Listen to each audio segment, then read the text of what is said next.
हमें साथ साथ क्रिकेट पे ही आज बात करने के लिए हामिद मीर साहब ने भी ज्वाइन किया है। दिल की भड़ास जो है ना वो ज़ारों ने निकाल ली है, तो हमने कहा why not G, whoever wants to join us।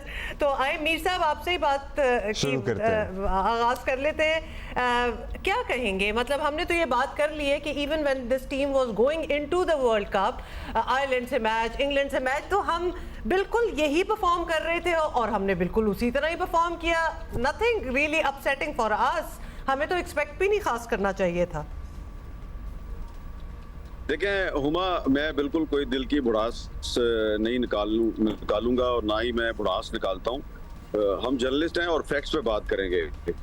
देखें, सीधी सी बात है कि ये जो कल मैच था, इस मैच के बारे में मैं परसों सिकंदर बख्श साहब जो है उनका तबसरा सुन रहा था, और आप उनकी जो गुफ्तगू है उसको दोबारा गौर से सुने तो सिकंदर बख्श साहब को मुझे बहुत ज्यादा ऑप्टिमिस्टिक नहीं लग रहे थे पाकिस्तानी टीम की परफॉर्मेंस के बारे में जी। और उसके बाद जो कल मैच हुआ है, इस मैच में आप ये देखें कि कुछ प्लेयर्स ऐसे हैं जिनको टीम में देख के बड़ी हैरानगी हो रही थी, क्योंकि हम सिर्फ क्रिकेट के फैन नहीं हैं, क्रिकेट को सिर्फ ऑब्जर्व नहीं करते, बल्कि ये जो क्रिकेटर कल इस टीम में मौजूद है, खेल रहे थे, इनके साथ मेरा इंटरेक्शन भी रहता है, बहुत से उनके साथ रेगुलरली रहता है, ग्राउंड में भी रहता है, ग्राउंड के बाहर भी रहता है। देखिए, मुझे इस कल वाली टीम में आजम खान साहब जो हैं उनको देख के बड़ी हैरानी हुई कि जब रिजवान जो है वो बतौर विकेट कीपर टीम में मौजूद है तो इसका क्या काम है। अगर तो इसकी परफॉर्मेंस बहुत आउट क्लास होती तो फिर ठीक था। दूसरी बात, मोहम्मद आमिर साहब जो है, एक तो अब उनकी उम्र ऐसी नहीं है, दूसरी बात यह है कि उनका एक बैकग्राउंड है, और फिर कल जिस तरीके से उन्होंने बॉलिंग की है, वाइड बॉल पे वाइड बॉल, फिर जब सुपर ओवर तक बात पहुंच गई, यानी कि ये तो एक बहुत ही शर्म की बात थी कि अमेरिका जैसी एक नो आमूज टीम जो है वो घसीट कर पाकिस्तानी टीम को कान से घसीट कर वो सुपर ओवर तक ले गई। अब सुपर ओवर में जब आप देख रहे हैं कि पाकिस्तान की तरफ से कौन ग्राउंड में आ रहा है, तो चाचा इफ्तिखार और उसके साथ फखर जमान। अब चाचा इफ्तिखार की मुझे समझ नहीं आई कि ये क्यों आया है। मैंने कहा हो सकता है कि रनिंग के लिए या एक सीनियर है तो फखर जमान जो है वो स्ट्राइक एंड पे जाएगा, लेकिन मैंने देखा कि फखर जमान की बजाय चाचा इफ्तिखार जो है वो बॉल को फेस करने के लिए चला गया और फखर जमान को एक भी गेंद खेलने को नहीं मिली।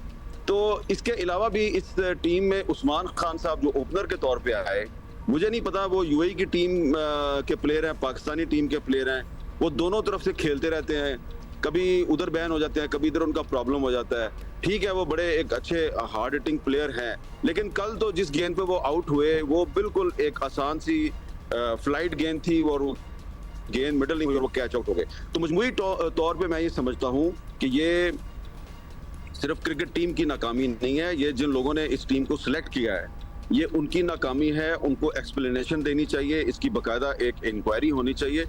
खेल में हार जीत होती रहती है, लेकिन जो हमारी जो चॉइस ऑफ प्लेयर्स है उस पे बहुत से लोग बहुत सी बातें कर रहे हैं, और मैं समझता हूं कि जो क्रिकेट बोर्ड है उसको इग्नोर नहीं करना चाहिए और कौम को बताना चाहिए।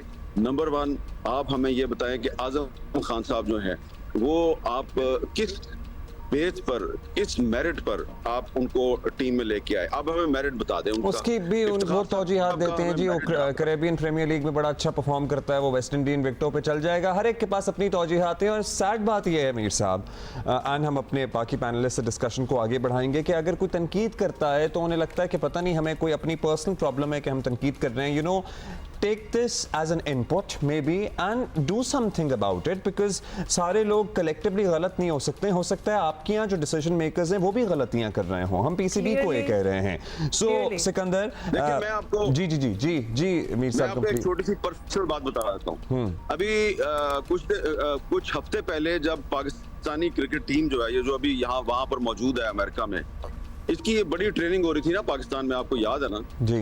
तो इनकी रमजान में भी बड़ी ट्रेनिंग हुई, उसके बाद भी बड़ी ट्रेनिंग होती रही।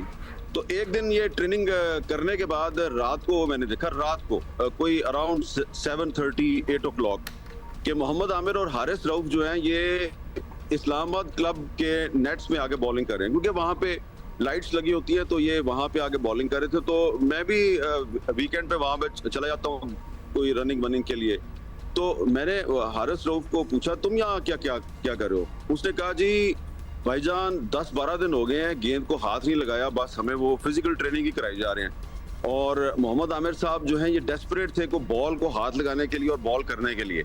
तो ये वहां पर जो आम से क्लब के बच्चे नहीं थे जो वहां पे बैटिंग कर रहे थे, तो इन्होंने उनको बॉलिंग करवाई कि जी हमने हाथ खोला, हमें 10-12 दिन हो गए हैं कि हमने बॉलिंग ही नहीं कराई। यानी आप सोचें कि हारिस रऊफ और मोहम्मद आमिर जो है वो जो फिजिकल ट्रेनिंग कर रहे थे, तो इनको क्रिकेट की ट्रेनिंग नहीं दी जा रही थी, पता नहीं कौन सी फिजिकल ट्रेनिंग इनको दी जा रही थी। तो इनका ये तो हाल था, तो ये अमेरिका में जाकर क्या परफॉर्म करेंगे? चलिए वो भी जरूरी थी और बिल्कुल, उसके बात बाद तो कई वही- मैचेस भी मिले ट्रेनिंग के लिए, मतलब प्रैक्टिस भी होनी लेकिन बात चाहिए थी वही आ अपैरेंटली। गई कि जब they were not performing well for the past कुछ टूर्नामेंट्स, तो हमें नजर आ ही रहा था कि वो किस तरफ जा रहे